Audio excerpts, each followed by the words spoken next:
Hello friends, welcome to my channel. இந்த வீடியோவில் face வோல்டேஜுக்கும் line வோல்டேஜுக்கும் என்ன டிஃபரெண்ட்னு பார்ப்போம். ஃபேஸ் வோல்டேஜ்னா ஃபேஸ் லைன்லையும் நியூட்ரல் லைன்லையும் செக் பண்ணும்போது கிடைக்கிற வோல்டேஜ் ஃபேஸ் வோல்டேஜ். இது single phase voltage. Single phase line வீடுகளில் அதிகமாக இருக்கும். சிங்கிள் ஃபேஸ் லைன் போஸ்ட் லைனில் இருந்து ஃபேஸ் நியூட்ரல்னு 2 ஒயர் தான் வரும்.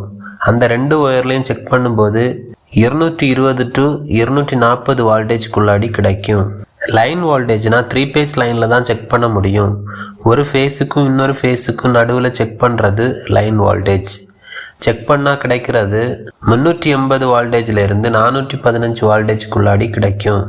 ஃபேஸுக்கும் நடுவில் செக் பண்ணி கிடைக்கிற வோல்டேஜ் லைன் வோல்டேஜ். ஃபேஸுக்கும் நியூட்ரலுக்கும் நடுவில் செக் பண்ணி கிடைக்கிற voltage face voltage. Thank you friends. Video பிடிச்சிருந்தா லைக், ஷேர், சப்ஸ்கிரைப் பண்ணுங்கள்.